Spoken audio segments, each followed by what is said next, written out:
राम सच्चिदानंद दिनेशा। राम सच्चिदानंद दिनेशा। राम सच्चिदानंद दिनेशा। राम सच्चिदानंद दिनेशा। नहीं तह मोह निसालवलेसा। नहीं तह मोह निसालवलेसा। नहीं तह मोह निसालवलेसा। नहीं तह मोह निसालवलेसा।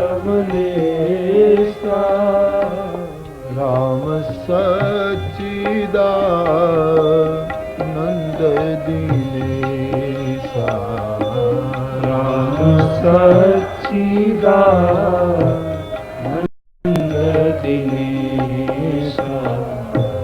सहज प्रकाश रूप भगवान। सहज प्रकाश रूप भगवान। सहज प्रकाश रूप भगवान। सहज प्रकाश रूप भगवान। नहीं तह पुनि विज्ञान विहाना। नहीं तह पुनि विज्ञान विहाना। नहीं तह पुनि विज्ञान विहाना। नहीं तह पुनि विज्ञान विहाना। सहज प्रकाश रूप भगवाना। सहज प्रकाश रूप भगवान। राम सच्चिदानंद दिनेशा। राम सच्चिदानंद दिनेशा। सहज प्रकाश रूप भगवान। सहज प्रकाश रूप भगवान। राम सच्चिदानंद दिनेशा। राम सच्चिदानंद दिनेशा।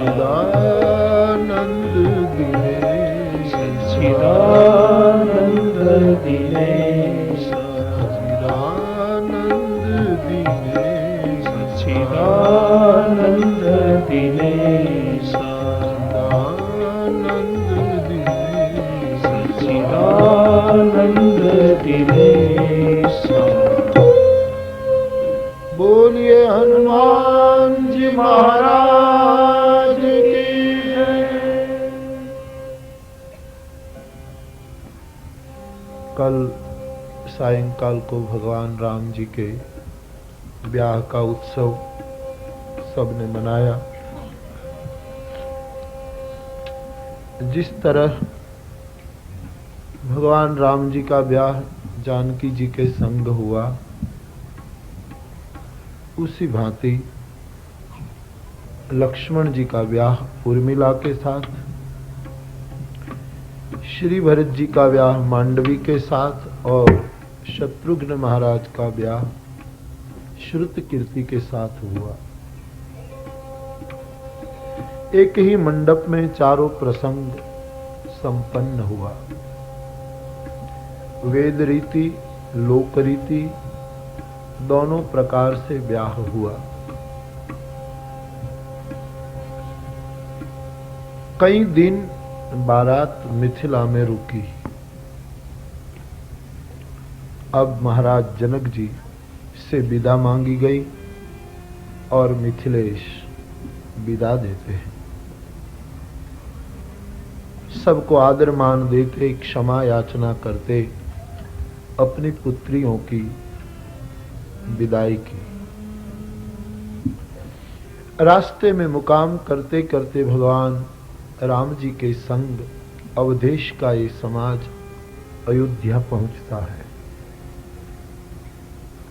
चारों भाई ब्याह कर आए हैं, इसलिए अयोध्या के आनंद की कोई सीमा नहीं है। सभी मेहमानों का सम्मान, ब्राह्मणों का सत्कार हुआ। महाराज दशरथ जी अपनी रानियों को जनकपुर की खुशी का और पहुनाई का वर्णन करते हैं। माता अपने पुत्रों को शयन कराती है। भगवान राम जी को सुलाते समय कौशल्या जी जो बोली है सो हमारे जीवन के लिए सोचने योग्य है, विचारणीय है।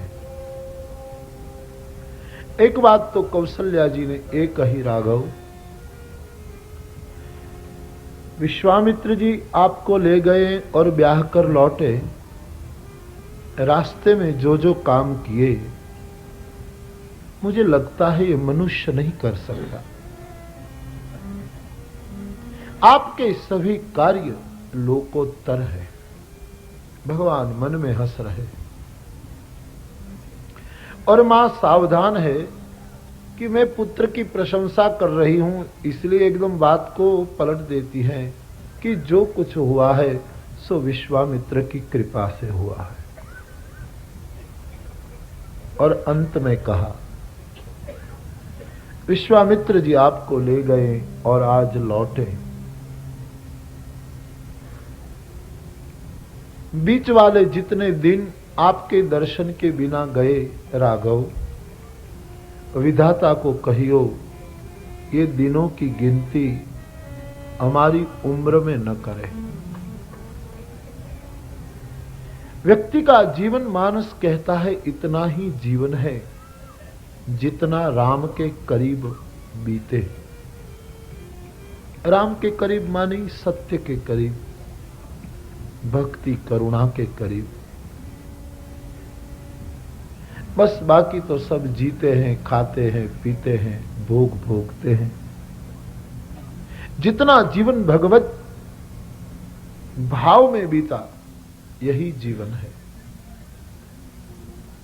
रमण महर्षि ने कहा कि 80 साल जीने वाला आदमी बड़ी मुश्किल से अपने जीवन में 8 दिन जिया हो तो, कि जीवन तो इतना है जितना सत्य के करीब जिया जाए, बाकी तो सब प्रारब्ध भोगना है।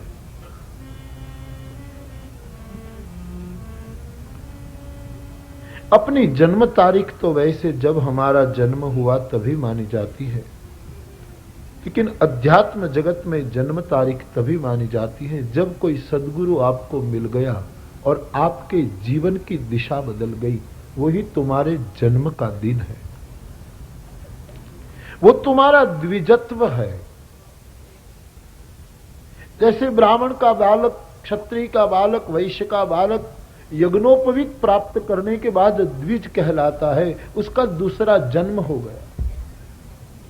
ऐसे प्रत्येक व्यक्ति का जीवन अध्यात्म जगत में उनकी जन्मतिथि वो है जब से उनका जीवन की दिशा बदल गई, धारा बदल गई।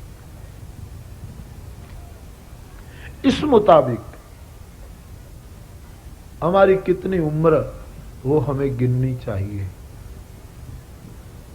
हमारे भावनगर स्टेट की बनी घटना है। इनमें जो भावनगर के यानी गुजरात के, सौराष्ट्र के रहने वाले, उन्होंने सुनी होगी। भावनगर के महाराजा तख्त सिंह जी वो महुआ है। और फिर भावनगर जा रहे थे तो रास्ते में बीच में देहातों की खबर लेते लेते जाते थे। एक किसान हल चलाता था, तख्त सिंह जी महाराज दीवान के साथ थे। सोचा कि खेडूत को, किसान को पूछे। किसान ने महाराजा को पहचाना नहीं।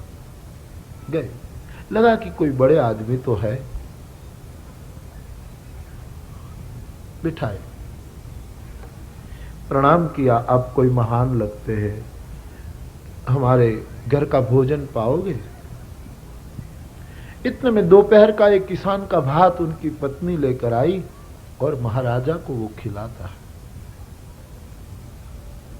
महाराजा ने पूछा किसान को, आपकी उम्र कितनी है?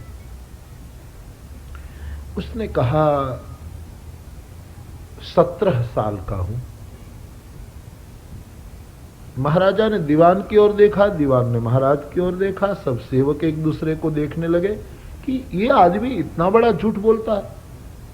लगता है 70 साल का, बूढ़ा है, सभी बाल पक गए हैं और कहता है 17 साल का, कमाल है। दूसरी बार पूछा, दादाजी आपकी उम्र? बोले 17 साल का हूं बाबा। दीवान से नहीं रहा गया, कहा किसान जरा सोच किसके सामने झूठ बोल रहा है। एक भावनगर नरेश है। हाँ भावनगर का, प्रणाम कर दिया। अरे बाप, मुझे गरीब के घर मेरे राज्य का मालिक आया, आनंद हुआ। वो झूठ क्यों बोलता है? बोले झूठ नहीं बोल रहा हूं, मैं 17 साल का हूं। कैसे? बोले जैसे आप अचानक आज आए वैसे ही आज से 17 साल पहले मैं बस इसी खेत में हल चला रहा था। उसी समय एक संत पधारे, मैंने उसी को रोटी खिलाई। मेरे पास बैठकर बड़े प्यार दुलार से उसने मुझे बोध दिया। तब से मेरे जीवन का रुख बदल गया और तभी से मैंने सोचा इस घटना को 17 साल हुई है, इसलिए मैं अभी 17 साल का ही हूं। मैं युवान हूं महाराजा, मैं बूढ़ा नहीं हूं। मेरी आध्यात्मिक जिंदगी केवल 17 साल की है। बस वैसे हम सब अपने जीवन की गिनती करें तो कोई 5 साल का है, कोई 10 साल का है, कोई 20 साल का है। हा? जीवन इतना ही जीवन है। देखो आप ज्यादा व्यापारी हैं, व्यापारियों का अनुभव क्या होता है? जिस धंधे में ज्यादा कमाई हो, ज्यादा सुख मिले, वो धंधा आप ज्यादा करते हो। है? बस ये 9 दिन कथा में आपने बिताए और कथा का, सत्संग का, प्रभु प्रीत का, भगवान नाम का सुख यदि आपको ज्यादा मिला हो, आप अपने जीवन में तुलना करियो। आज तक जो सुख भोगे हैं इनकी तुलना में यदि सत्संग का सुख ज्यादा सिद्ध होता हो तो ये कमाई धीरे धीरे बढ़ाना। सत्संग, हरि भजन, समर्पण, करुणा, प्रेम, मानवता, ये बढ़ाना, इतना ही जीवन है। बाकी तो सब जा रहे हैं गति में। मां कौशल्या ने राम जी को कहा, हमारे जीवन में इतने दिन मत विधाता गिने। चारों भाइयों को शयन कराया, पूरी नगरी जागरण कर रही है। सुबह होती है, मंगल गीत गाए गए, दिन बीतते चले, मेहमान लोग विदा हो गए। शुभ दिन शोध कर वशिष्ठ जी आए, कर कंकर छोड़ने का विधि किया। जब से सियाजू अयोध्या में आई है, अयोध्या का सुख कई गुना बढ़ चुका है। सबकी विदा हो गई, अब विश्वामित्र महाराज की विदा का समय आया। पूरा राज परिवार ढीला हो गया। जिस संत की कृपा से ये सब हुआ है वो महात्मा अब जा रहा है।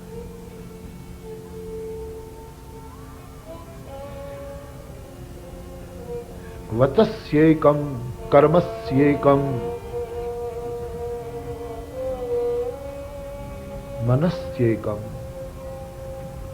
शास्त्रों में पाठ आया है, मन से, वचन से और कर्म से, तीनों में जिसकी एकता हो, इसको समाज को महात्मा कहना चाहिए। महात्मा की सीधी सादी व्याख्या। मन में जो होगा वो ही वो बोलेगा, जो बोलेगा वो ही वो करेगा। इस शास्त्र का सिद्धांत। मन में भी एक, वाणी में भी एक और क्रिया में भी एक, तीनों में विविधता न हो, उसको महात्मा कहते हैं। ऐसा महात्मा गीता ने कहा दुर्लभ है। ऐसा महात्मा संसार में दुर्लभ। कोई ऐसा महात्मा मिल जाए, आपका हृदय गवाही दे कि इनके कर्म में भी एकता है, वाणी में भी एकता है और इनके मन में भी वही भाव है, फिर चरण पकड़ लेना। इसलिए विदुर को महात्मा कहा गया है। श्री भरत जी महात्मा है, श्री लक्ष्मण जी महात्मा है।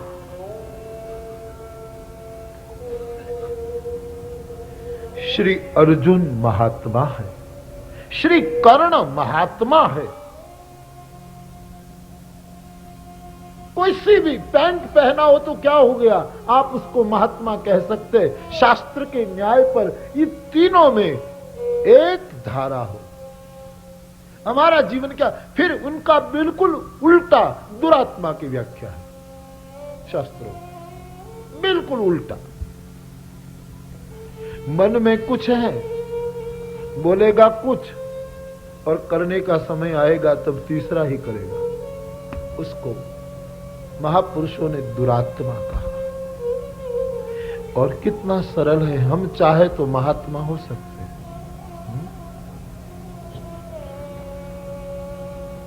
शास्त्रों में जो शब्द आते हैं उसका हम बिना सोचे उपयोग करते हैं। प्रत्येक शब्द के पीछे बड़ी गहनता रही। महात्मा किसको कहो, संत किसको कहो, ये सब के पीछे कितना वो है। विश्वामित्र जी महात्मा है। आज ऐसे संत पुरुष की विदा के कारण राज परिवार ढीला हो गया, किसी को अच्छा नहीं लग रहा। प्रार्थना करने लगे, हे बाबा आप तो इतने परम वैरागी हैं कि हम आपको क्या दे, हिम्मत नहीं होती कि हम आपको कुछ दें।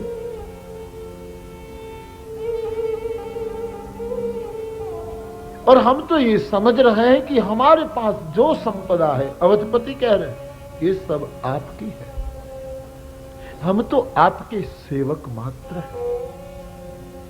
बड़ा अच्छा भाव। किसी संत का, किसी सद्गुरु का पूर्ण आश्रय करो, फिर अपनी संपदा को कभी अपनी मत मानो। ये मेरे गुरुदेव की संपदा है। हम तो इनकी करुणा से, इनकी तिजोरी से ले लेकर उपयोग कर रहे हैं हमारे गुरु का। आसक्ति कम हो जाएगी, निस्पृह हो जाओगे, अहंता मिट जाएगी, ममता मिट जाएगी और चारों मिट जाएगी। शांति मधिगच्छति, गीता कहती है, उसको शांति मिल जाएगी। मेरे सद्गुरु का है ये सब। शांति के लिए कितना सुंदर आयोजन गीताकार ने दिया।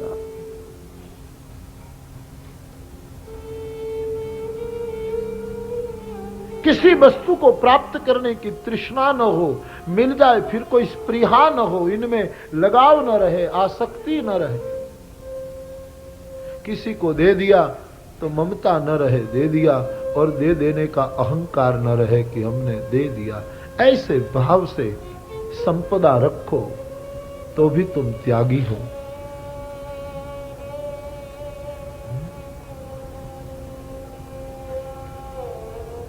ये सब आपका है महाराज, हम तो आपके सेवक मात्र हैं।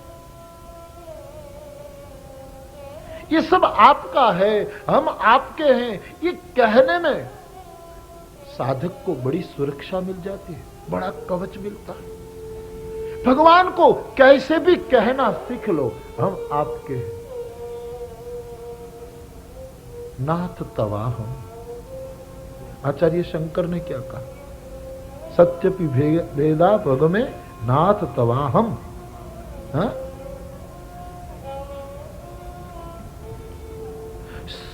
तरंगों का समुद्र नहीं बनता, समुद्र की तरंगे हैं। कभी आप कह सकते हैं कि ये सब तरंगे एकत्रित हो गई इसलिए दरिया हो गया? नहीं नहीं, सत्य नहीं है ये। तरंगे समुद्र की है, हम तरंगे हैं तेरी। ये तो तू करुणा वरुणालय है कि हमको ऊपर रखता है, जैसे समंदर अपने फीण को ऊपर रखता है।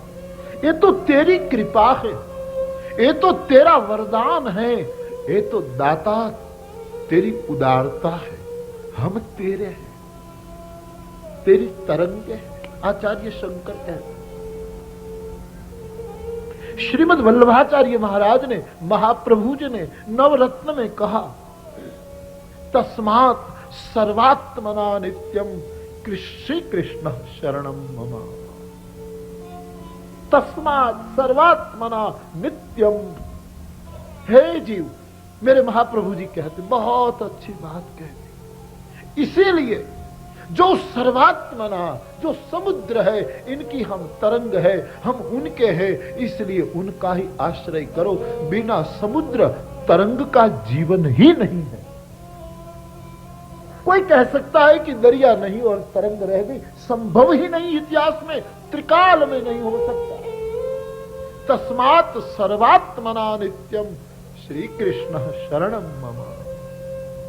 मेरे तुम्हारी शरण है, सर्वभावेन, सर्वरीत से, सर्वभावेन भारत, सभी प्रकार से मुझे केवल कृष्णाश्रय है। मेरे महाप्रभु जी बोल रहे, तस्मात् सर्वात्मना नित्यम श्री कृष्ण शरणम वदद्भिरेव सततम स्थेय मित्येव में मति ही।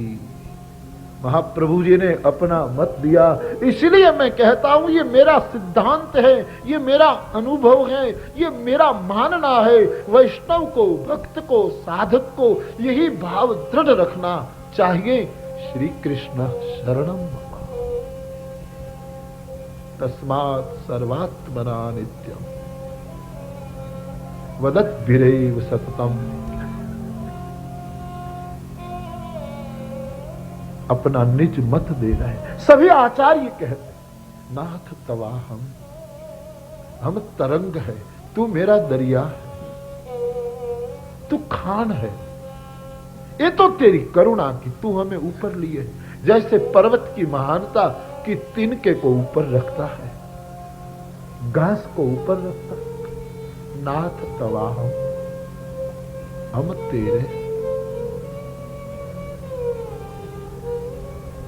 महाराज, ये सब संपदा आपकी है, आप न हो तो ये संपदा तरंग है। बिना दरिये तरंग का कोई मूल्य नहीं, हो ही नहीं सकती।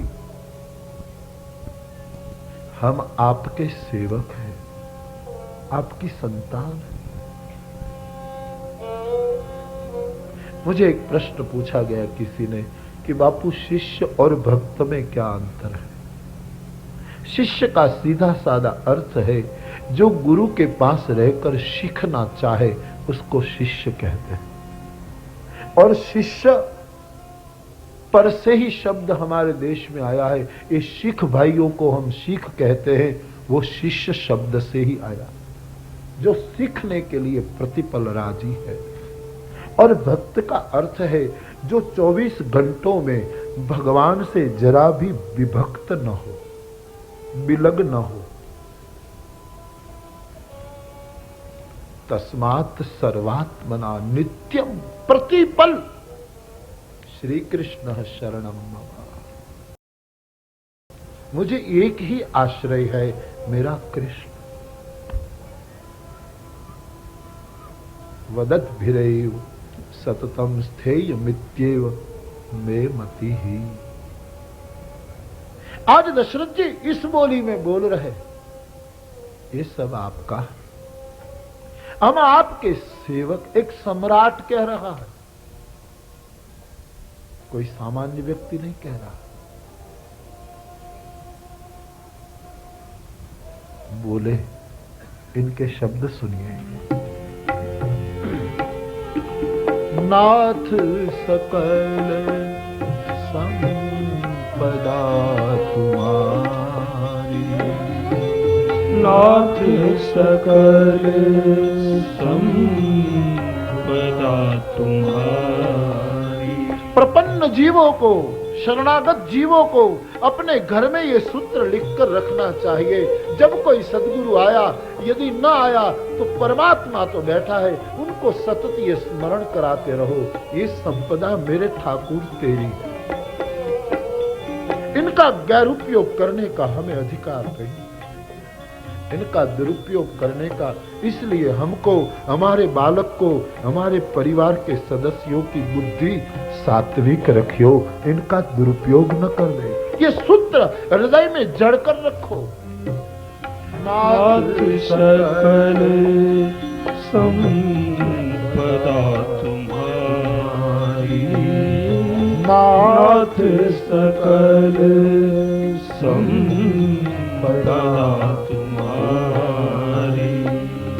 मैं सेवक समेत सूत नारी, सेवक समेत सूत नारी।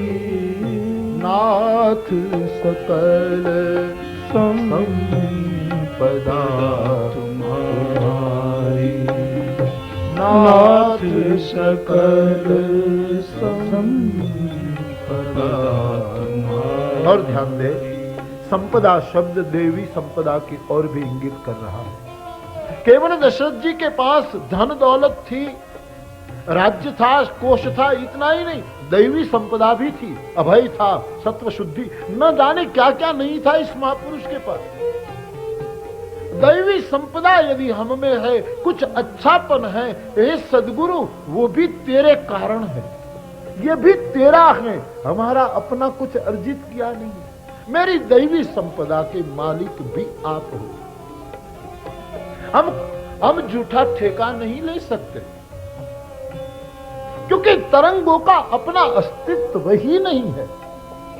तरंग मात्र छोटी बड़ी समंदर के कारण ही है। इसलिए नाथ सकल संपदा तुम्हारी, नाथ सकल संपदा तुम्हारी। मैं सेवक समेत सुत नारी, मैं सेवक समेत सुत नारी। मैं सेवक समेत सूत नारी, मैं सेवक समेत सूत नारी। संपदा, पुत्र, नारी, ये तीनों मेरे पास जो है, मेरी रानियां, मेरे पुत्र और मेरी संपदा, ये सब आपका है। और ये यदि प्रपन्न जीव, शरणागत जीव ये समर्पण सीख जाए तो ही भक्ति कर सकता है, वरना ये सब राम भक्ति के बाधक। ए नारी, ए पुत्र, ए संपदा रामचरितमानस के आधार पर भक्ति के बाधक तत्व बन जाते। यदि इनका समर्पण सीख गए तो बाधक साधक हो जाता है, दिशा पलट जाती। दशरथ की तरह हृदय से हम स्वीकार करें ये सब आपका है। नाथ सकल संपदा तुम्हारी, नाथ सकल संपदा तुम्हारी, मैं सेवक समेत सुत नारी, मैं सेवक समेत सुत नारी। देखो कितनी ममता से मुक्ति हो रही है और कितने अहंकार से छुटकारा। सम्राट कह रहा है मैं सेवक हूं, अहंकार से मुक्ति है। और संपदावान कहता है इनमें मेरा कुछ नहीं, आपका है, ममता से मुक्ति। निर्ममो निरहंकार, ये भाव आ गया यहाँ।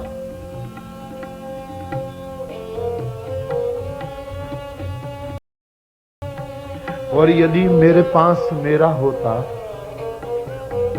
तो मैं मांगता आपसे, तो बुरा भी लगता आपको कि इतना है फिर भी मांग रहे हो। मेरे पास मेरा कुछ नहीं है, ये सब आपका है। और महाराज ये आपका है, इसलिए इनका विवेक से हम भोग कर रहे हैं। हम आपसे कुछ मांगना भी नहीं चाहते, एक वस्तु मांगते हैं। देखो बहुत अच्छी बात कही। आप हमारी संतानों पर, आप हमारे परिवार पर कृपा करते रहे हो, क्योंकि ये संपदा आपकी है। इसका कहीं मेरी पीढ़ी दुरुपयोग न कर दे, इसका कहीं गलत इस्तेमाल, क्योंकि इनका मालिक त्यागी है, भोगी नहीं। आप इनके मालिक हैं, इसीलिए करहु सदा लरिकन पर छो, करहु सदा अद्भुत मार्गदर्शन है मेरे भाई बहन। करहु सदा लरिकन पर छो, करहु सदा लरिकन पर छो। मेरे लड़िकन पर, मेरे बालक पर, मेरे ये सब मुझसे, लड़िकन मीन्स मेरे से जो छोटे हैं, जो मुझे आदरणीय समझते हैं। पत्नी भी छोटी है, रानियां छोटी हैं, मेरे पुत्र, मेरी पुत्रवधू, मेरी प्रजा, ये सब मुझसे छोटे हैं, लड़िकन हैं, मेरे बालक हैं। इन पर कृपा करिए। विश्वामित्र जी को लगा आपको कुछ नहीं चाहिए। बोले मुझे भी एक वस्तु चाहिए। बोले क्या? दर्शन दे तरहब मुनि को। कृपा भी नहीं मालिक, कृपा भी मेरे छोटे को दे दो। मुझसे जो छोटे हो उनको कृपा, मुझे केवल आपके दर्शन। अब मुझे पाने में कुछ बाकी नहीं रहा, मैं धन्य धन्य हूं। अब मैं कृतकृत्य हूं। हाँ, जब तक ये आयुष्य बाकी है आप जैसे महापुरुषों का दर्शन होता है। और ध्यान देना, सद्गुरु कभी देह नहीं होता, सद्गुरु तत्व होता है। सद्गुरु सदैव तत्व। इसीलिए कभी कभी अपने सद्गुरु का देह न रहे तो भी निराश मत होना, वो तत्व बनकर किसी न किसी रूप में तुम्हें संभाल लेता है। सद्गुरु देह नहीं होता, तत्व होता है। देह तो वासना का पिंड है।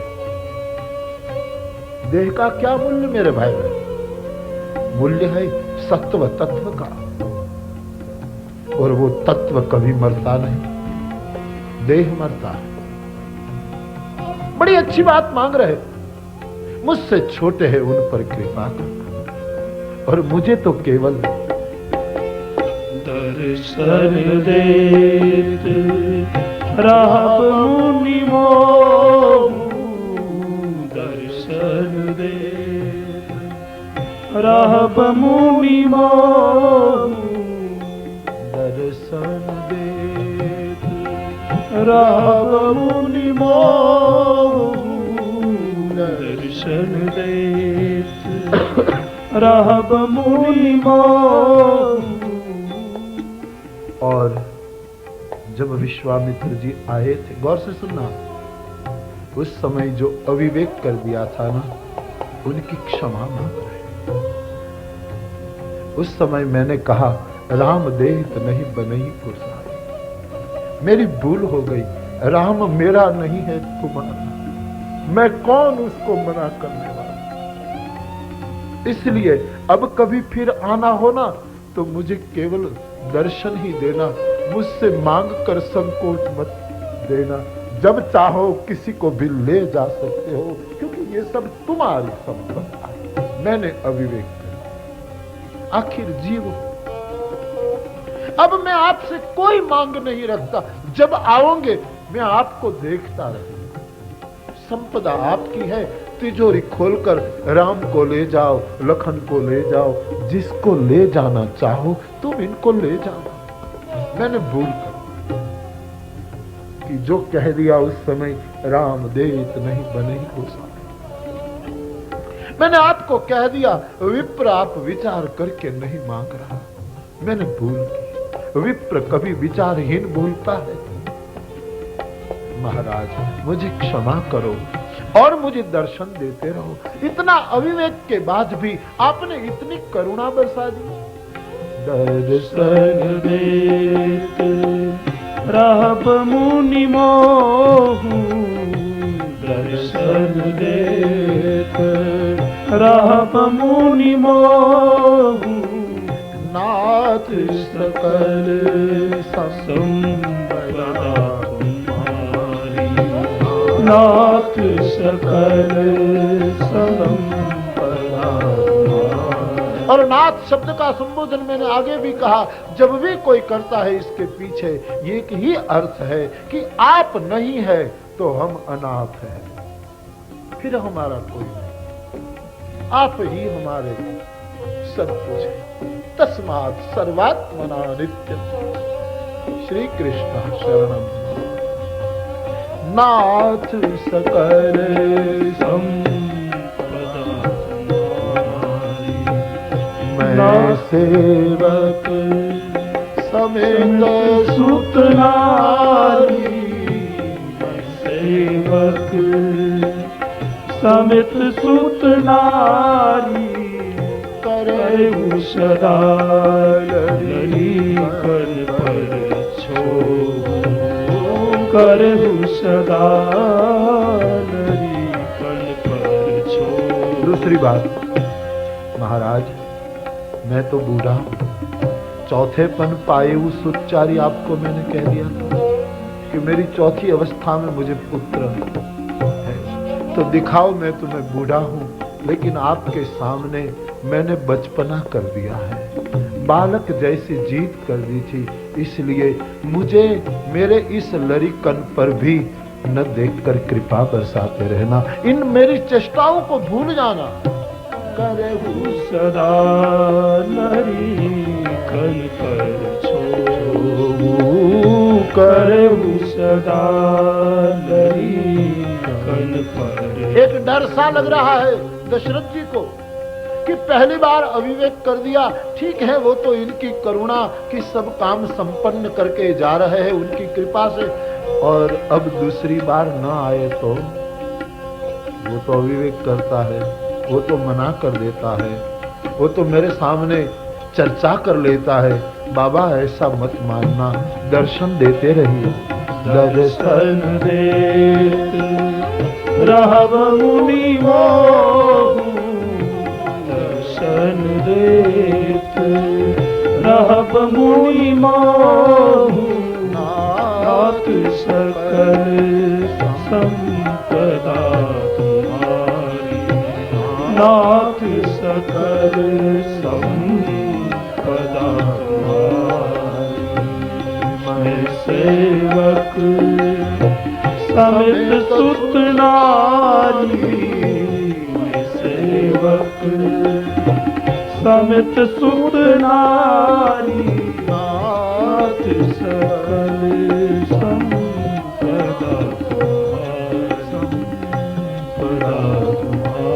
तुम्हारी, संपदा तुम्हारी। विदा हुई। राज परिवार पीछे पीछे सरजू के तट तक विदा देने गए। दो घटना घटी। राज परिवार को संत का वियोग शुरू हुआ और विश्वामित्र जी संत को भगवंत का वियोग शुरू हुआ, राम जी का वियोग शुरू। इसलिए बाबा विश्वामित्र जी बार बार पीछे देख रहे हैं, राम कोई झांकी कर रहे हैं। मन में कह रहे हैं, राजा तू न कहे तो भी तूने तेरे घर में ऐसी संपदा ला रखी है कि हमको आना ही पड़ेगा तेरे द्वार।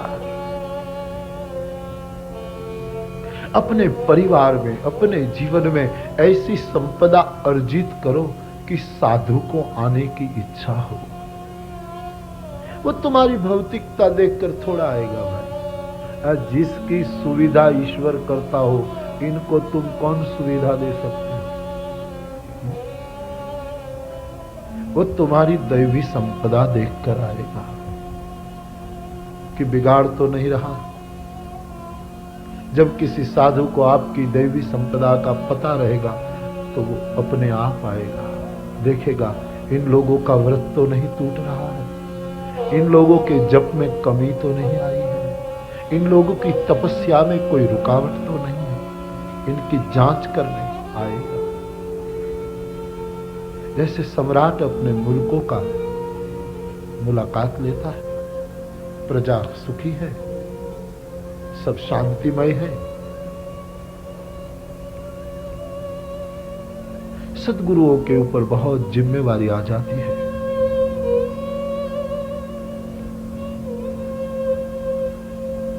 एक बार कोई प्रपन्न हो जाता है तो फिर सद्गुरु उनकी बहुत जिम्मेवारी ले लेता है।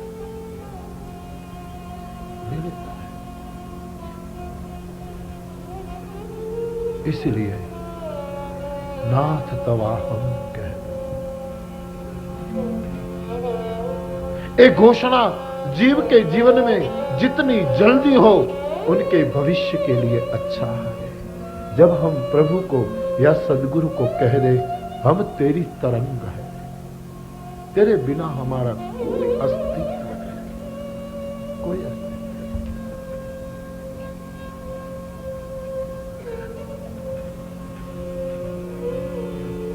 चले विश्वामित्र जी। जाने वाले महापुरुष के मन में भी एक पीर है, लेकिन इस पीर और कसक का समाधान केवल यही बात कर सकती। इसलिए महर्षि कौशिक ने इन बातों का आश्रय लिया। राम रूप भूपति भगति व्याह उछालन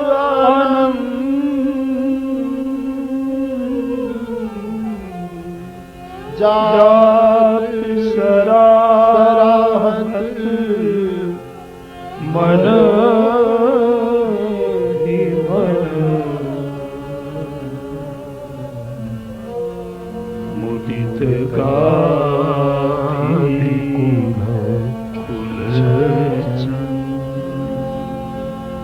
राम रूप भूपति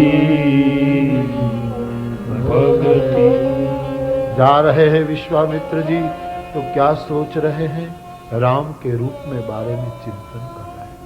कैसा रूप है, सहज विराग रूप मनोहर। इतने बड़े महापुरुष ने मेरे से ये कहा था, भये थकित जिमी चंद्र चकोरा जनकराज मेरे राम को देखकर ये बोल बैठे थे, मेरा मन इन बालक में इतना लग गया। राम रूप। बड़े बड़े त्यागियों की आंखें जिसके रूप पर स्थिर हो जाती है, जिसके रूप सिंधु का कोई था नहीं पाता, डूबता ही है, इन रूप माधुरी को गुनगुना, यही तो आधार है। फिर राम रूप भूपति भगति। राजा याद आए, महाराज दशरथ जी की भक्ति याद आई। आहा, उसने अपने पुत्रों को मुझे दे दिए, धन्य है उनकी गुरु भक्ति। और फिर भी विदा देते समय क्षमा करते थे, मांगते थे, मेरा अविवेक माफ करना, मुझे सब अधिकार दे दिए। धन्य है राजा का समर्पण, धन्य है उनका त्याग। राम रूप भूपति भगति। याद आई मिथिला, ब्याह ऊंचा आनंद।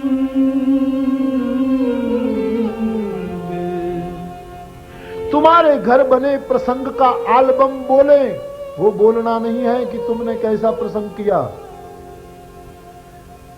एल्बम तो जड़ है। तुम्हारे प्रसंग में आए संसारी कहे बहुत आनंद आया, क्या प्रसंग, अच्छी बात है। लेकिन तुम्हारे प्रसंग में आया कोई साधु कह दे, वाह वाह क्या प्रसंग किया, धन्य हो धन्य हो, तब समझना हमारी बात बन गई। हमको मेरे सदगुरु ने इंद्र बना दिया, हमको पुरंदर बना दिया, एक रंक को राय बना दिया। जब कोई साधु ये कहे, एल्बम बोलता है, वो तो मूंगी तस्वीरें हैं, जब चेतना बोले। राम रूप भूपति भगति।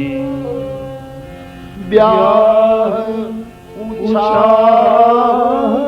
आनंद।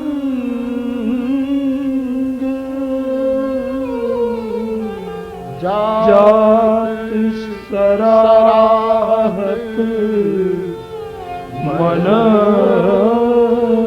ही मन मुदित गा।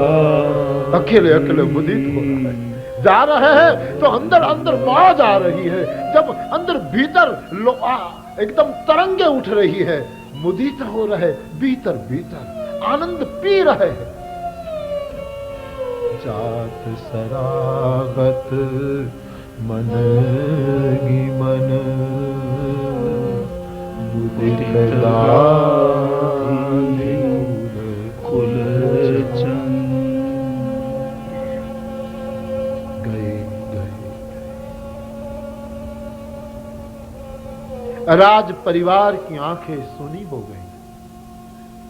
एक संत गया, एक त्यागी महापुरुष गया, खबर नहीं कब आएगा, लौट गया राज। उसके बाद हाँ, अयोध्या तो जानकी के आने के लिए बहुत सुखी हो गई, लेकिन उसके बाद राज परिवार की कोई प्रतिक्रिया नहीं बताई गई। साधु गया,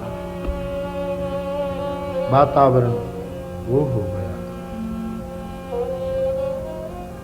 और गोस्वामी जी बालकांड पूरा कर कि मैंने मेरी वाणी को पावन करने के लिए ये कथा कही, बाकी इस समुद्र का कौन पार पा सके।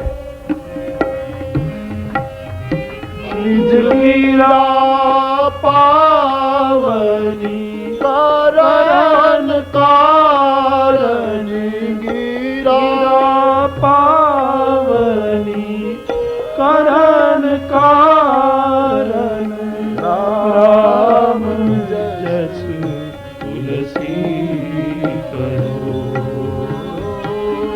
राम जैसे तुलसी कयो।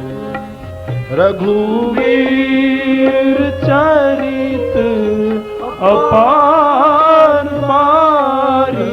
रघुवीर चरित अपार बारी भी पार कभी होने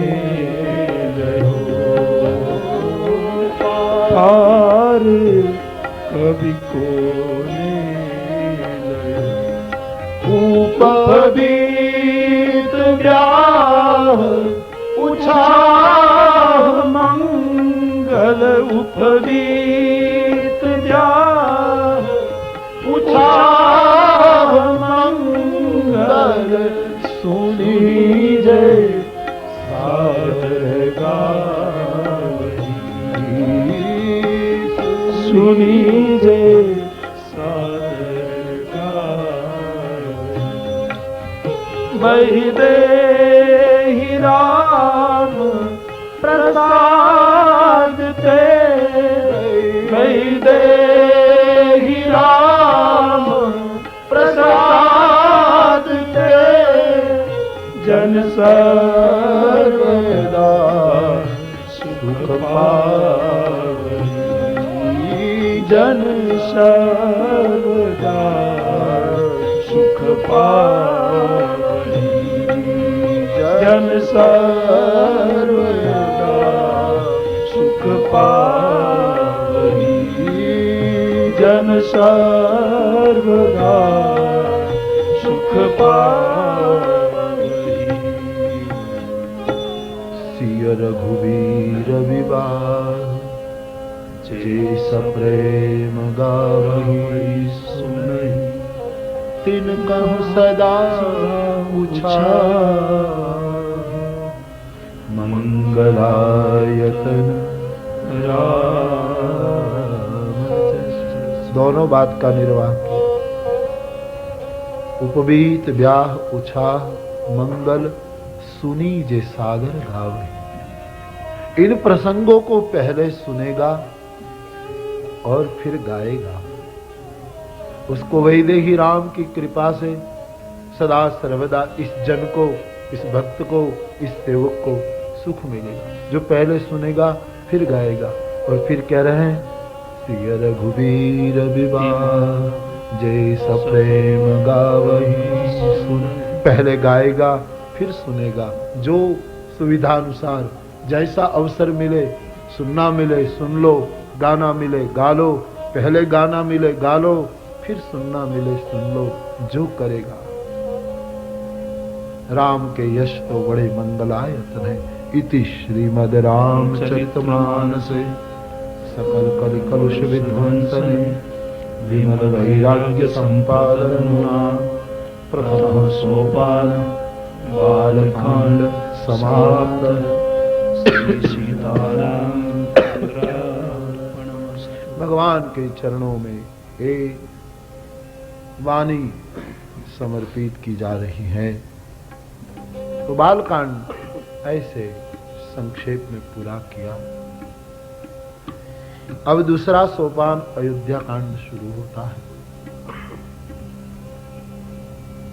किसी वस्तु या विषय और घटना, इनका आरंभ, इनका मध्य और इनका अंत तीनों आप ठीक से देख लो तो पूर्ण देख लिया माना जाता है। अयोध्या कांड का आरंभ देख लो, अयोध्या कांड का मध्य समझ लो, अयोध्या कांड का अंत समझ लो, समयानुकूल तो पूरा अयोध्या कांड उसका दिग्दर्शन हो गया, ऐसा माना जाएगा। अयोध्या कांड का आरंभ है, कोई भी घटना जीवन में आए, हर्ष शोक से अपने आप को बचाए।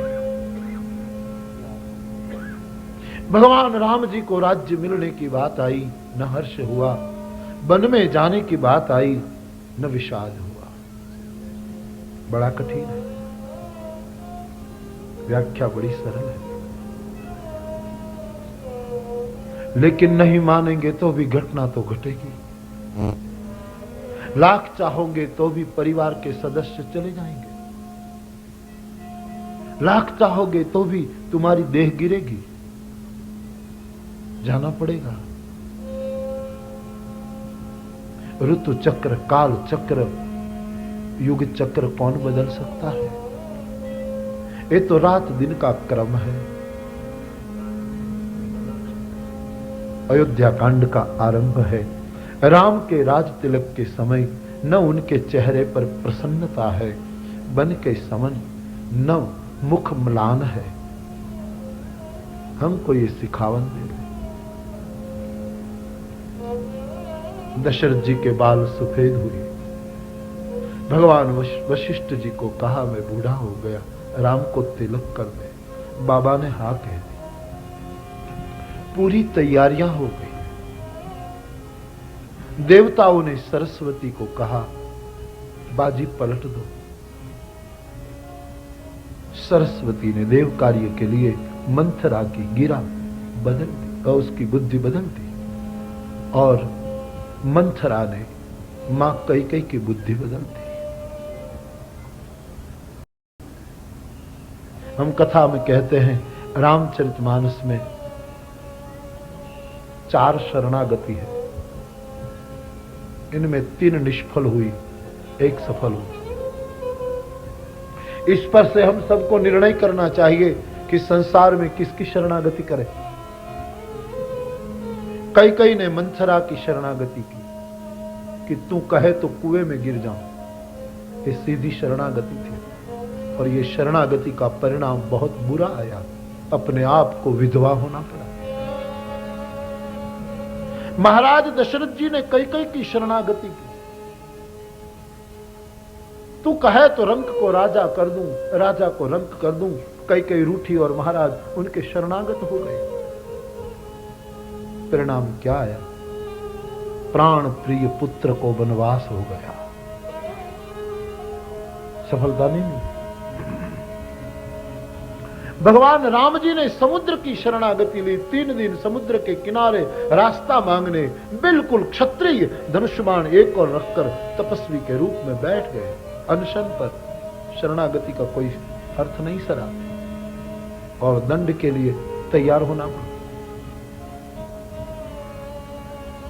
शरणागति सफल हुई विभीषण की, क्योंकि वो समुद्र की शरणागति नहीं थी, वो मंथरा की शरणागति नहीं थी, वो कैकेयी की शरणागति नहीं थी, वो ठाकुर की शरणागति थी।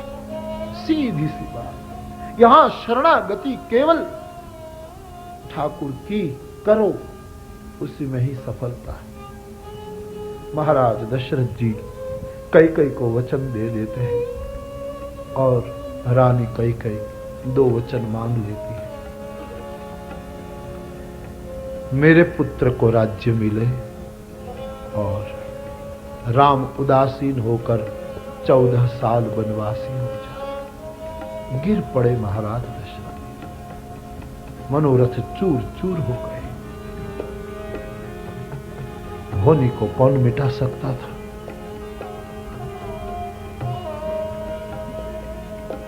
बाजे बज रहे थे राज तिलक के। पूरी बात पलट गई। सुबह हुई, सुमंत आए, राम के घर भेज दिए। राम आए, और जब पता लगा कि मुझे 14 साल का वनवास है, जरा भी मन म्लान नहीं। और मां कैकेयी के शब्द सुनकर प्रभु आभारवश हो गए और कहने लगे, जननी सोई सुत बड़ भागी, सुनु जननी सोई सुत बड़ भागी। जो पीतु मातु बचन अनुरागी, जो पीतु मातु बचन अनुरागी। तनय मातु पीतु तो दोष निहारा तनय मातु पितु दोष निहारा दुर्लभ जननी सकल संसारा दुर्लभ जननी सकल संसारा। मेरे लिए अवसर आया है माँ, माता पिता को संतोष दे वही तो पुत्र है, मैं बन जाऊंगा। मां कौशल्या से विदा लेने गए, मां की दशा दयनीय हुई। जानकी जी ने जिद की, संग लेने का आश्वासन दे दिया और लक्ष्मण समा चार जब पाए, लक्ष्मण समा चार जब पाए, व्याकुल बिलख बदन व्याकुल बिलख बदन उठिनाए। जिस चर्चा हमने आपको वैराग के प्रकरण में कह दी, श्री लक्ष्मण जी आए। भगवान ने देखा कि सब कुछ छोड़कर तैयार हो चुका है, आज्ञा दी मां की विदा ले। मां की आज्ञा लेकर लक्ष्मण जी आ गए। सजीवन साज समाज सब बनिता बंधु समेत, तीनों ने वनवास के वेश धारण कर लिए, जा रहे। अयोध्या सिर पटक रही है, महाराज मूर्छित। घटना बिल्कुल विपरीत हो गई। अवध के प्रजाजन चिल्ला रहे हैं, राघव मत जाओ मत जाओ मत जाओ। कई कई को निर्णय करने का क्या अधिकार, आप हमारे। अयोध्या निकल पड़ी। सरजू तट पर गुरुदेव वशिष्ठ से प्रार्थना की, लोगों को समझाया, कौन माने। प्रभु प्रेम को जाना, उसको पदार्थ नहीं रोक सकता, उसको वस्तु ये नहीं रोक सकती, वो छलांग को कोई नहीं रुकावट कर सकता है। बाबा जी कहते हैं, प्रभु सबको समझा रहे, मेरे पीछे मत आओ। जैसे ब्रज से जाते हुए श्री कृष्ण गोपी जन को समझाता है, यहां रहो, सबको संभालो। जैसी ब्रज की दशा ऐसी अवध की दशा।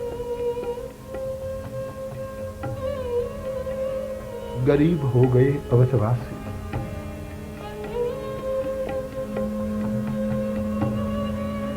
सुमंत्र लेकर आए, भगवान रथ में बैठे। लोग रथ के आगे रास्ते पर सोने लगे, हमारे ऊपर से रथ चलाकर जाओ।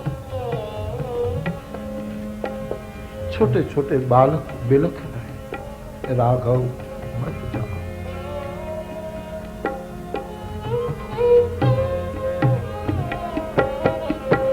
मत जा मत जा मत जा जोगी मत जा मत जा मत जा जोगी मत जा मत जा मत जा जोगी मत जा मत जा मत जा जोगी मत जा मत जा मत जा। चला रथ, बिल्कुल दूध पीते बालक, वृद्ध लोग, महिलाएं, बीमार लोग रह गए, बाकी सब के सब राम के पीछे। तमसा तट निवास के प्रथम दिवस रघुनाथ। प्रभु ने तमसा के तट पहुंचते ही सुमंत को कहा, रथ छोड़ दो, यहां रात्रि मुकाम कर ले। लोग शोक और श्रम के कारण थके थे, सो गए। आधी रात हुई। भगवान राम जी ने सुमंत को कहा, खोज मारी रथवा कविता आन उपाय बनी नहीं। हे बाप, ऐसे रथ को चलाओ कोई उसका मार्ग न पकड़ सके और कोई उपाय नहीं है, वरना ये जनता हमें पुनः रोक लेगी।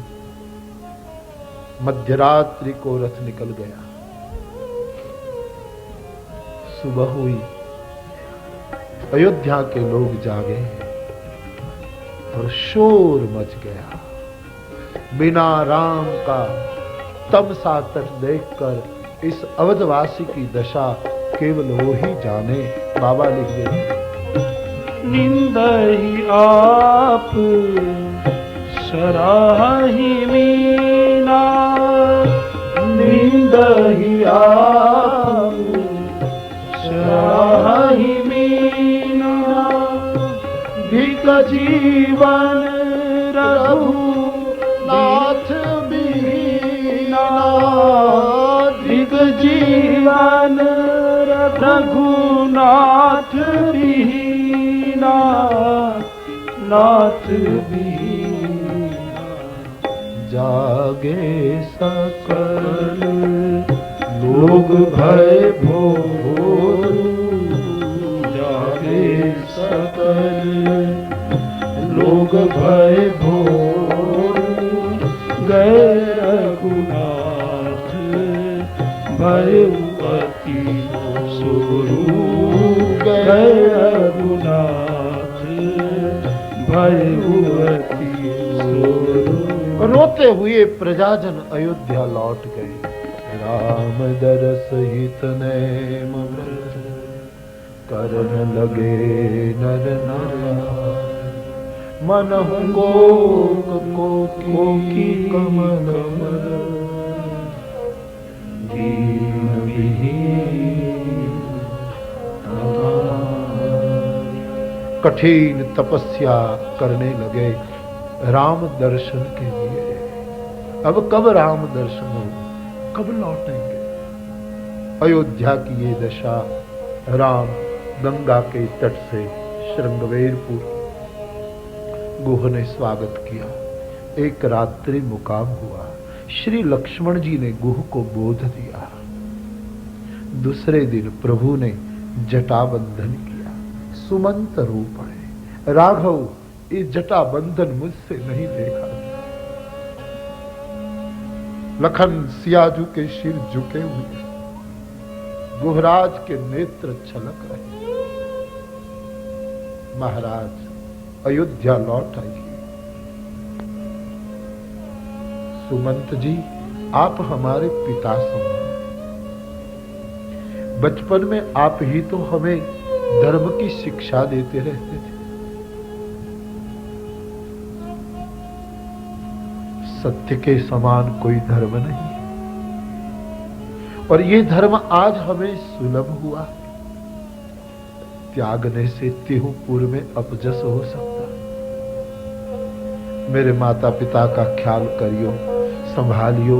हम अवधि पूरी होते ही लौट आएंगे। बरबस विदा दी। गंगा के तट आए। केवट ने पैर धोए, प्रभु को गंगा पार किया। भगवान केवट को उतराई देने लगे, तब अकुलाकर चरण पकड़ लिए। आज मुझे क्या नहीं मिला।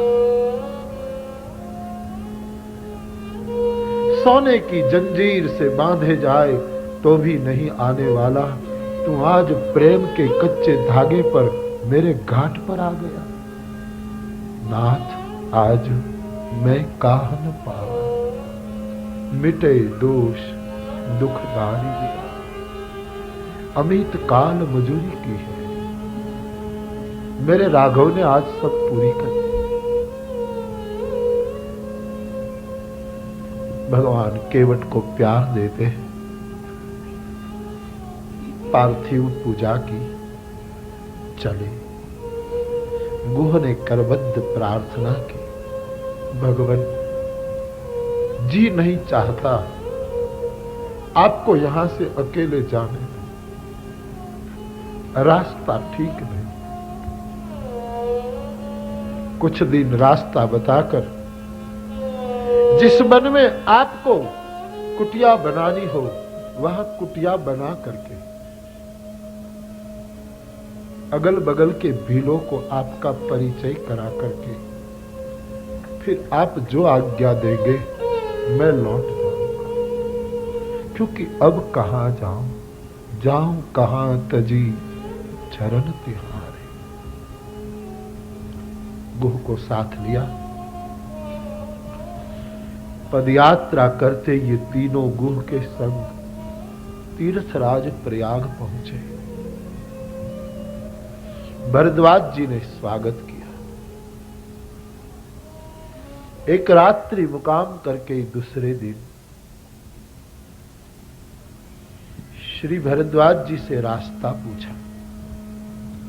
शिष्य लोग रास्ता दिखाने गए। भगवान यमुना के तट पहुंचे, शिष्यों को लौटा दिए, गुहराज को भी विदा कर दिया। तीनों अकेले चल पड़े। वाल्मीकि के आश्रम में आए। वाल्मीकि जी ने स्थान दिखलाए। आप चित्रकूट पधारे। प्रभु चित्रकूट आए। दो कुटिया बनाई, एक सिय राम के लिए, एक लखन के लिए। भगवान चित्रकूट में रहने लगे। गोस्वामी जी का अभिप्राय है, दिन तो प्रभु का बीत जाता था, रात भी बीत जाती थी, लेकिन सायंकाल का समय नहीं बीतता था। अयोध्या की ओर देखते रहते और राघवेंद्र रो पड़ते। सुमीरी माँ तू पितु परिजन भाई। माँ याद आती, महाराज याद आते, भाई भरत की याद आती। ऐसे दिन बीतते चले। सुमंत अयोध्या पहुंचे। महाराज दशरथ जी ने जब ये निर्णय सुना कि कोई नहीं आएंगे, और इस खबर सुनते ही महाराज ने निर्णय कर लिया कि अब जिए कैसे। राम राम कही, राम कही। 6 बार राम बोलकर प्राण छोड़े। राम राम कही राम।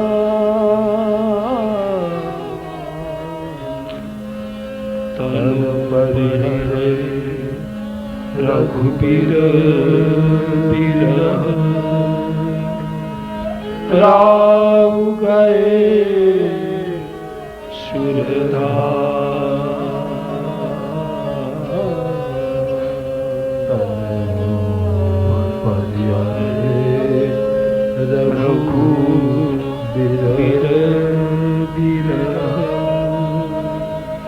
राम गए सुरधा।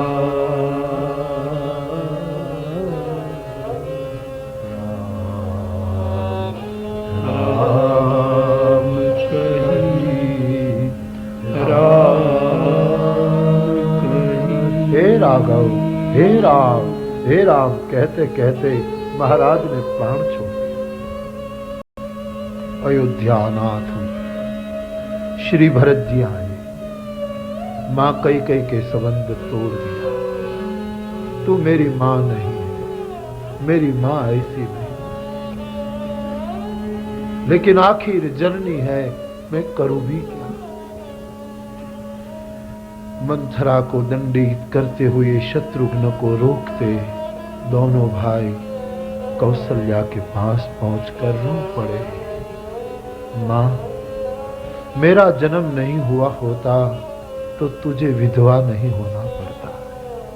वशिष्ठ जी आए, राजकुमारों को समझाया, महाराज के शरीर का संस्कार किया।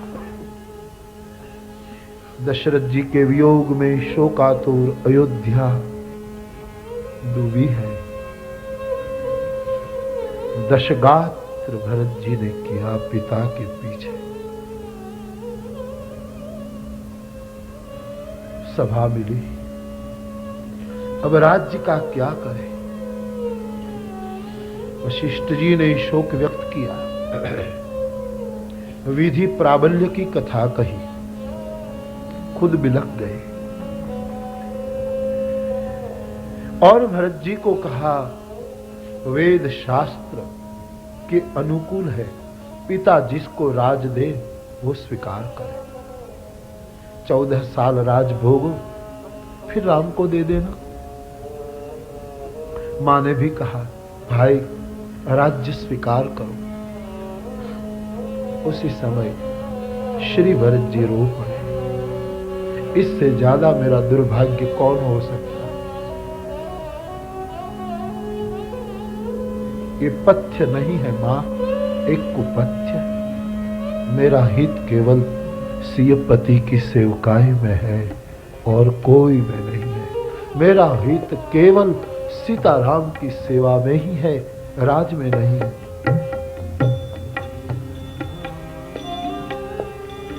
एक ही रीत से मेरा हित हो सकता है। आप मुझे आज्ञा दें, हम कल चित्रकूट जाएं। भरत जी का ये मंत्र सबीज लगा, मूर्छित लोग जाग गए। निर्णय ले लिया गया, कल चित्रकूट राम को मनाने के लिए जाए। रात्रि भर कोई सोए ना। राज्याभिषेक की सामग्री लेकर अपने प्रभु को मनाने के लिए, माफी मांगने के लिए भरत चल पड़े चित्रकूट। माताएं, गुरुदेव सब निकले हैं। कुछ लोगों को अयोध्या का कारभार सौंपा। रास्ते में से गुह संग चला। भरद्वाज जी की कसौटी से पार उतरे। देवताओं की गैर समझ भगवान बृहस्पति ने मिटाई और भरत जी चित्रकूट के पास पहुंचे। जैसे जैसे चित्रकूट करीब आया, भरत की दशा वर्णन करना मुश्किल है। सुबह होती है, मां की आज्ञा लेकर तीनों शत्रुघ्न, भरत और गुह चल पड़े। चित्रकूट के आंगन में सुबह में जानकी को रोते देख प्रभु ने पूछा। जानकी ने कहा, मुझे एक सपना आया और सपने में मुझे ऐसा दिखाई दिया, भरत भैया आ रहे। प्रभु राजी हुए। दूसरी बात माता की कही तो भगवान थोड़े वो हुए, लेकिन विषयांतर कर दिया। संतों के संग बैठकर चर्चा कर रहे थे, इतने में खबर आई कि अयोध्या के राजकुमार आ रहे हैं। प्रभु बहुत राजी हुए, लखन की गैर समझ को मिटाई। और यहाँ गोस्वामी जी कहते हैं, भरत, शत्रुघ्न और गुह दौड़ते हुए पहुंचे चित्रकूट के द्वार पर। पाहिमाम कहते हुए गिर पड़े हैं। पहचान गए शब्द लखन भरत के और प्रभु को कहा, महाराज अपना भरत आया है। और भगवान प्रेम अधीर होकर उठ खड़े, दौड़ पड़े। गोस्वामी जी नौंध ले रहे, राम सुनी प्रेम अधीरा, कहूँ पठ कहूँ निसंग धन तीरा, कहूँ पट कहूँ निसंग धन तीरा। प्रेम अधीर परमात्मा भरत जी को गले लगा लेते हैं। फिर पूरे समाज को मिलना हुआ, महाराज का शोक व्यक्त हुआ। 24 कलाक सबने निर्जला दिन निकाला। दूसरे दिन प्रभु ने तमसा के तट पर वशिष्ठ महाराज के कहने पर सब विधि विधान किया। वीर लोगों ने बहुत सेवा की। अयोध्या एक नगरी की तरह बस गई। चित्रकूट में राम विरही जनता सोचने लगी, भगवान करे 14 साल यहां ही रहने दे तो हमें अयोध्या नहीं जाना है। मैं हर वक्त देखता हूं कई लोग मेरे पास आते हैं, बापू अब कथा पूरी होने जा रही है, कल हम क्या करेंगे। आज कथा के वियोग में आपके मन में ऐसी मनस्थिति बन जाती है तो सोचिए राम विरह कैसा रहा होगा।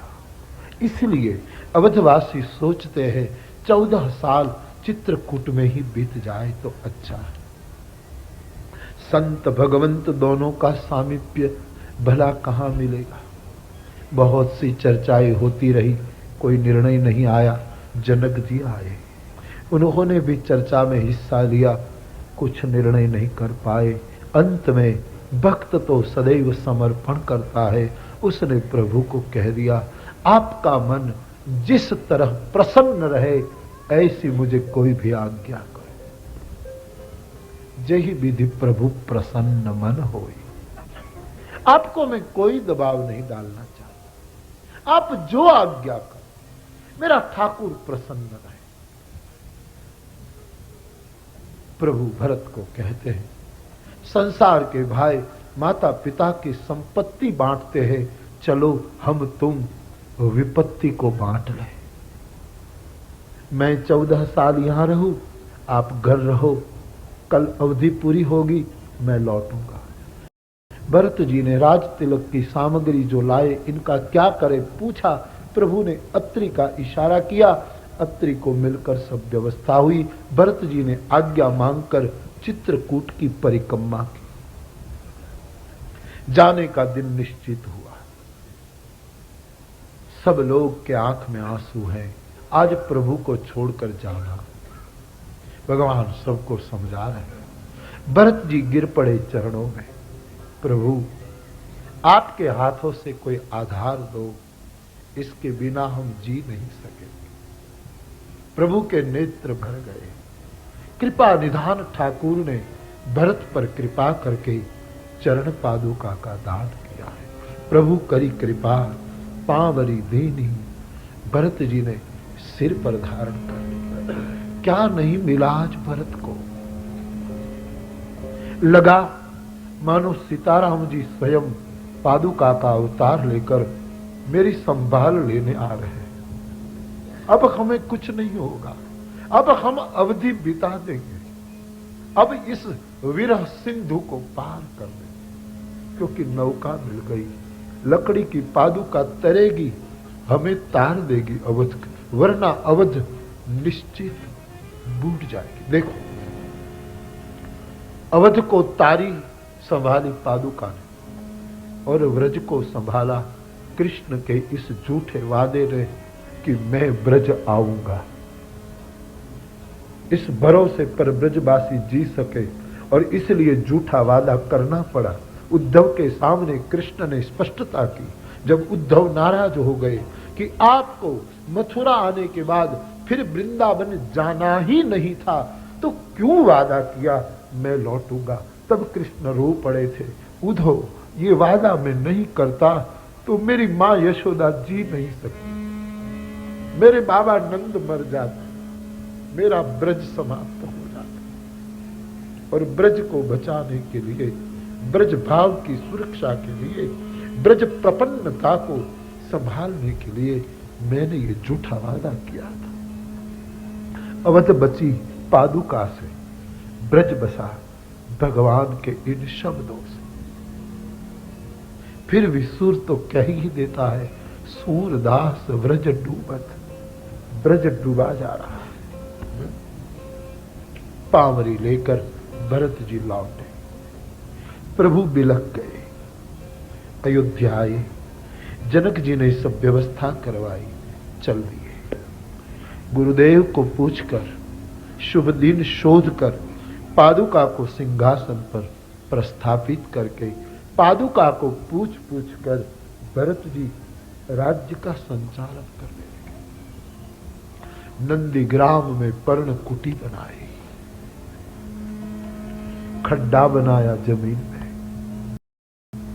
शरीर नंदीग्राम में, मन चित्रकूट में। शरीर सूखने लगा, देह दुबरी होने लगी तपस्या के कारण। आंतरिक भाव बढ़ने लगा। भरत की इस दशा को देखकर लोग कहने लगे, भरत जी सब तरह सराहन योग्य है। बड़े बड़े तपस्वी योगी जन भरत की तपस्या देखकर संकोच महसूस करने लगे। भरत जी का ये त्याग जीवन कौन वर्णन कर सकता है। बाबा जी कहते हैं, श्री राम प्रेम पीयूष से पूर्ण ये भरत का जन्म नहीं होता तो मेरे जैसे शठों को राम की ओर कौन ले चलता। बाबा बोले, श्री राम प्रेम पीयूष पूरन होत जन्मन भरत को। मुनिमान अगम यम नियम सम दम विषम व्रत आचरत। दुख दारिद दंभ दूषण जस विष अपहरत को। कलिकाल तुलसी से सधनी हठि राम सन्मुख करत को। हठि राम सन्मुख करत को। हठि राम सन्मुख करत को। भरत चरित करिने तुलसी जे सादर सुन। सिय राम पद प्रेम अवश्य होगी भवरस। भरत जी की ये कथा सुनेंगे, उनको सीताराम जी के चरण में प्रेम होगा और संसार के रसों से वैराग्य होगा। इति श्रीमद् रामचरितमानसे सकल कलि कलुष विध्वंसने विमल वैराग्य संपादनो नाम द्वितीय सोपान अयोध्या कांड समाप्त। श्री सीतारामचंद्रार्पणमस्तु। यहाँ 13 साल चित्रकूट में रहकर भगवान चित्रकूट से विदा लेते हैं। अत्रि ऋषि के आश्रम में आए। वहीं से प्रभु मुनियों को दर्शन देते हुए रास्ते में विराट को मारकर शरभंग के पास पहुंचे। शरभंग को भेद भक्ति देकर भगवान सुतीक्ष्ण के प्रेम का दर्शन करते हुए अगस्त ऋषि के आश्रम में आए। अगस्त जी को प्रभु ने मंत्र पूछा और अगस्त जी ने कहा, महाराज आप पंचवटी पधारे। पावन पंचवटी ते ही नाऊ। पंचवटी में प्रभु गिरिधराज जटायु से मैत्री करके गोदावरी के तट पर आकर पर्णगृह में रहने लगे। लखन को उपदेश दिया, शूर्पणखा को दंडित की, खरदूषण का उद्धार किया और मारीच के साथ रावण आया, जानकी जी का अपहरण किया। सीतान्वेषण करते हुए प्रभु जटायु का उद्धार करके कबंध को मारकर शबरी के आश्रम में आए। 9 प्रकार की भक्ति का वर्णन किया और शबरी योग अग्नि में देह जलाकर वहां पहुंची जहां से कभी लौटना न हो और मेरे ठाकुर पंपा सरोवर के तट की ओर निकल पड़े। नारद जी से मुलाकात हुई। नारद जी ने राम मंत्र की दीक्षा ली और संत लक्षण पूछे। प्रभु ने कहा, नारद संतों के लक्षण इतने हैं जिसको शेष और सरस्वती नहीं कह सकते। सत्संग का आदेश करते हुए गोस्वामी जी ने अरण्य कांड पूरा कर दिया। किष्किंधा कांड के आरंभ में भगवान ऋष्यमुख पर्वत की ओर चले और यहाँ सुग्रीव राम को देखकर सभीत हो गया और हनुमान जी को कहता है, आप वेश पलट कर जाओ और ये कौन है इसकी परीक्षा करके मुझे बताओ, कहीं ये वाली के मन मेले भेजे कोई भेदिए तो नहीं है। और श्री हनुमान जी ब्राह्मण का रूप लेकर आते हैं। यहाँ से कथा में हनुमंत का प्रवेश हो रहा है, इसलिए एक बार हनुमान जी का जय जयकार बोलिए। हनुमान जी महाराज की जय, लंगड़े जी महाराज की जय। आइए श्री हनुमान जी के चरणों में श्रद्धा सुमन चढ़ाते हुए आगे बढ़ो।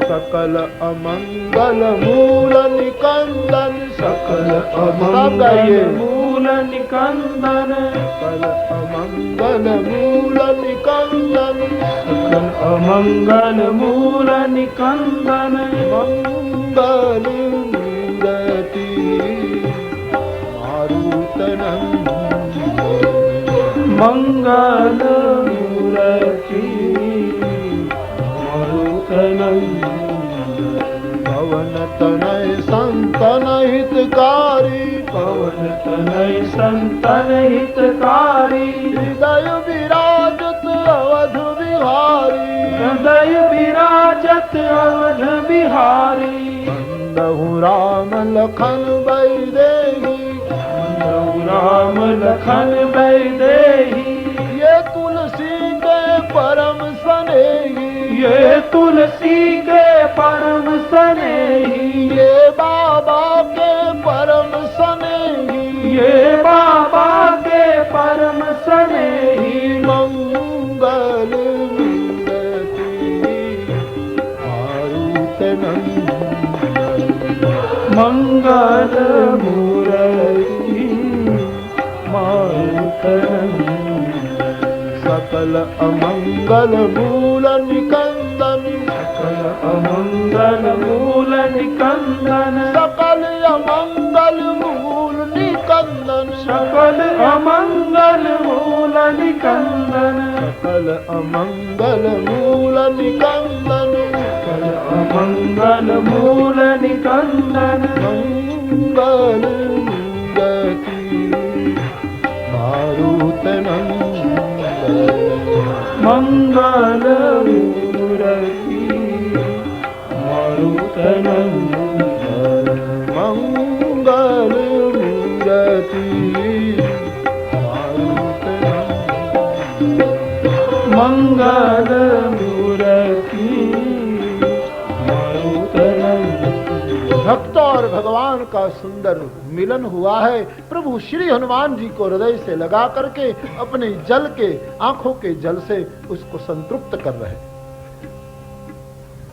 अपने कंधे पर बिठा करके श्री हनुमान जी सुग्रीव के पास राम को लाए। सुग्रीव की राम के साथ मैत्री। हनुमान जी जैसा सद्गुरु ही हमारी दोस्ती, हम जैसे विषयी जीवों का मिलन ईश्वर से करा सकता है। इसलिए हनुमंत का आश्रय करो। तुम रे भजन राम को पावे, जन्म जन्म के दुख बिसरा। गोस्वामी जी कहते हैं भगवान सुग्रीव को मित्र बनाते हैं, बाली वध किया, सुग्रीव को किष्किंधा का राज्य मिला। प्रभु चातुर्मास करने के लिए प्रवर्षण पर्वत पर गए। 4 मास बीते, सुग्रीव भगवत कार्य चूक गया, डर दिखाया गया, सावधान हुआ और बंदर भालू की टुकड़ियां जानकी की खोज करने के लिए निकल पड़ी। हनुमंत वाली टुकड़ी दक्षिण की ओर चली। प्रभु ने हनुमान जी को आशीर्वाद और मुद्रिका दी। बनबेहड़ में खोजते हुए, ये सब स्वयं प्रभा से मार्गदर्शन लेते हुए समंदर के तट पर हनुमान जी वाली टुकड़ी आई। संपाति से मिलन हुआ। जानकी जी अशोक वाटिका में लंका में है। ये 407 योजन सागर को जो नांगले वो काम कर सकता है। सबने अपने अपने बल की कथा कही। कोई पूर्ण काम करके आए ऐसा नहीं निकला। उसी समय जामवंत ने अंगद को आश्वासन देते हुए श्री हनुमान जी महाराज को आह्वान किया, हे हनुमंत, हे वायुसुत, आपके बिना राम कार्य कौन करेगा? आपका जीवन ही परमात्मा के लिए है। ऐसा जब हनुमान जी को पुकारा, गोस्वामी जी बोले,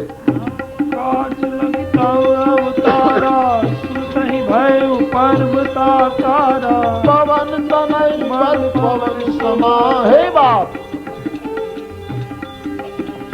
जय हनुमान ज्ञान गुण सागर, जय कपीस तिहु लोक उजागर, रामदूत अतुलित बल धामा, अंजनी पुत्र पवन सुत महावीर विक्रम बजरंगी, कुमति निवार सुमति के संगी, कंचन बरन विराज सुबेसा, कानन कुंडल कुंचित केसा, हाथ वज्र और ध्वजा विराजे, कांधे मूंज जनेऊ सारे, शंकर सुवन केसरी नंदन, प्रताप महाजगवंदन, विद्यावान गुणी अति चातुर, राम काज करिबे को आतुर, प्रभु चरित्र सुनिबे को रसिया, राम लखन सीता साधु संत के तुम रखवारे, असुर निकंदन राम दुलारे,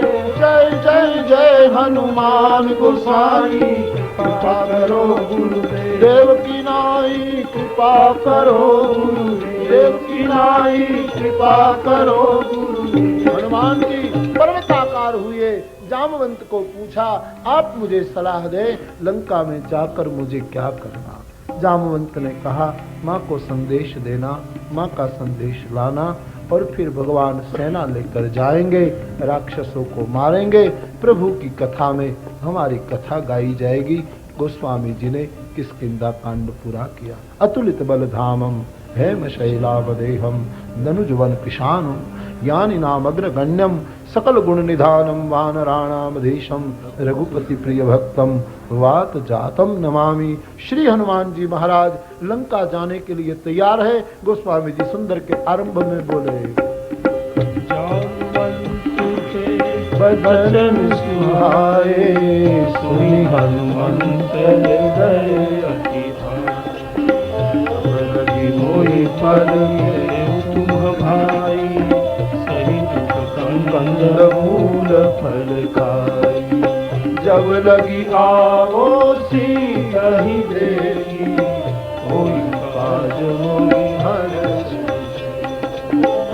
कही नाई सब निकहु माथा, चले हरसिय धरि रघुनाथा, सिंधु तीर एक सुंदर सुंदर, कौतुक कूद चढ़े उठाऊ, बार बार रघुवीर संहारी, करके पवन तनय बलवान, जेहि गिरि चरण देहि हनुमंता, चले शोभा पाताल तुरंता, जियहु भोग रघुपति करबाना, पाति चले वो हनुमान, जल निधि रघुपति दूत विचारी, तेने नाथ होई रामवंत के वचन सुहाए, सुनि हनुमंत हृदय।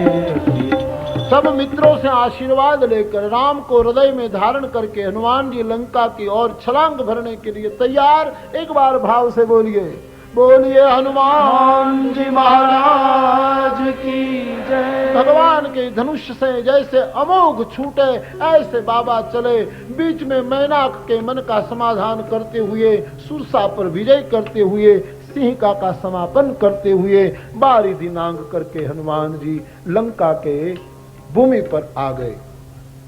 लंका की रमणीयता देखी, छोटा रूप लेकर प्रवेश करना चाहा, लंकिनी नामक राक्षसी ने रोका, उनको विरक्त करके बाबा जी नगर में प्रवेश कर गए। हर मंदिर में देखा, कहीं जानकी जी न दिखाई दी। विभीषण के भवन को राम नाम और रामायुध अंकित देखकर विश्वास बना कि यहाँ कुछ हो सकता है।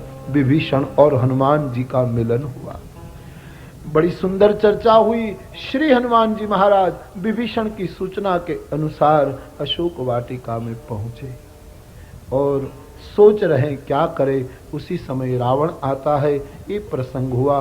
फिर रावण के जाने के बाद राक्षसियां जानकी को त्रास देने लगी। त्रिजटा ने सपने की कथा सुनाई, सब डर कर चल गई। जानकी विरह व्याकुल होकर मरने की बात करने लगी। उसी समय हनुमान जी ने मुद्रिका डारी, मां पुत्र का मिलन हुआ, राम संदेश दिया, मां का आशीर्वाद प्राप्त किया। भूख लगी ऐसा कहा, मां ने आदेश दिया, फल खाए तरु तोड़े। राक्षस लोग को मारे, अक्षय को मारा। इंद्रजीत श्री हनुमान जी को बांधकर लंका ले गया। दरबार में रावण से के साथ बहुत प्रबोध की बातें कही। मृत्युदंड में विभीषण ने बीच में आकर रोक दिया। दूत को मृत्युदंड नहीं दिया जाता। आन दंड का प्रस्ताव आया और पूंछ जलाने की चेष्टा की। मूढ़ राक्षसों ने हनुमान जी की पूंछ जलाई।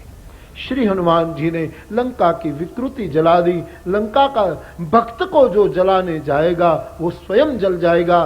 पूरी लंका अनाथ की तरह जली, विभीषण का घर नहीं जला। पूछ बुझाकर श्रम से मुक्त होकर जनक सुता के सामने लघु रूप में प्रकट हो गए। मां ने चूड़ामणि दिया और श्री हनुमान जी मां का संदेश लेकर लौट आए। प्रभु को खबर दी। भगवान की भुजा फरकने लगी। श्री लक्ष्मण जी की आंखें लाल हो गई। अब विलंब करने की जरूरत नहीं है महाराज, हम जाए लंका और रावण कुल का नाश कर दे। स्थल कटक उठा, चला, समंदर के तट पर मुकाम। यहाँ रावण को समाचार मिला, सेना समंदर के तट पर आ गई। रावण की सभा में चर्चा हुई। विभीषण ने जानकी जी को देने की बात कही, चरण प्रहार किया, संत अपराध किया और विभीषण भगवत चरण आ गया। प्रभु ने शरणागत रखा। विभीषण के भाल में समुद्र भगवान की शरण में आया। सेतु बंध का प्रस्ताव रखा, स्वीकार्य हुआ और समुद्र अपने स्थान की ओर लौट गया। गोस्वामी निज भावन गवने सिंधु श्री रघुपति यह मत भायो, यह चरित कलिमल हर जथा मति दास तुलसी गाय।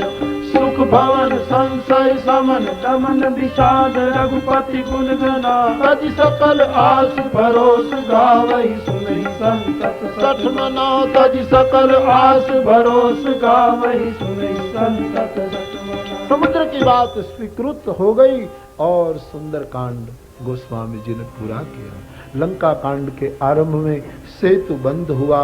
राम नाम के कारण सब शिलाएं पानी पर तैरी एक हो गई।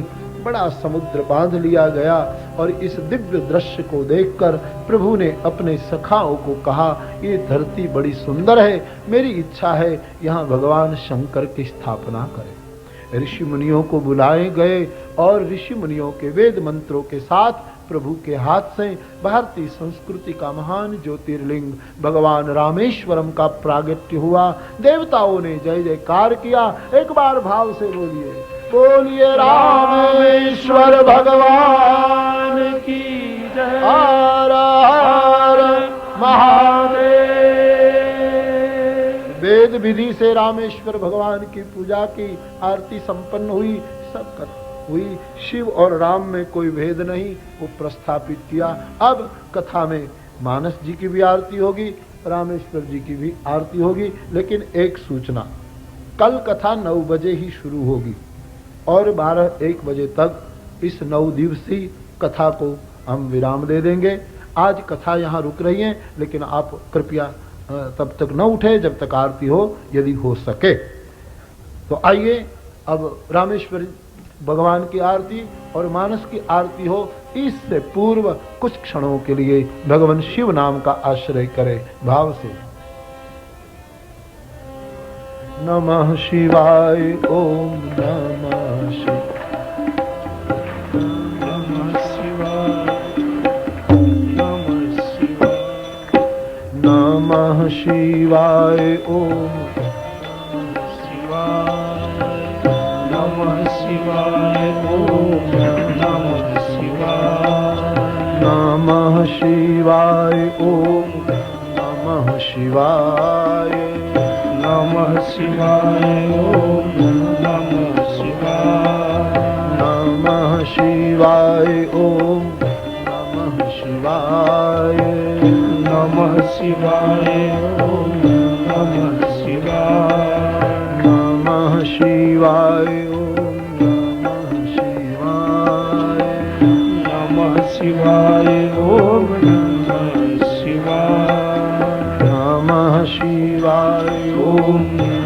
नमः शिवाय नमः शिवाय ओम नमः शिवाय। पवन तनय संकट हरण मंगल मूर्ति रूप राम लखन सीता सहित हृदय बसों सुरभूप। भाव और श्रद्धा के साथ बोलिए रामचंद्र भगवान की, श्री बाल कृष्ण लाल की, सदगुरु देव की जय। ओ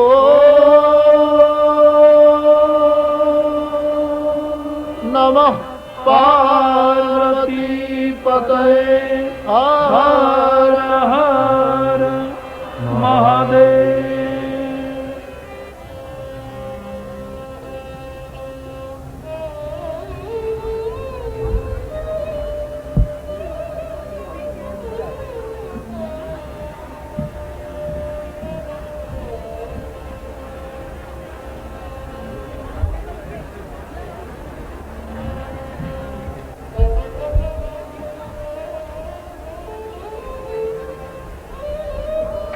Thank you.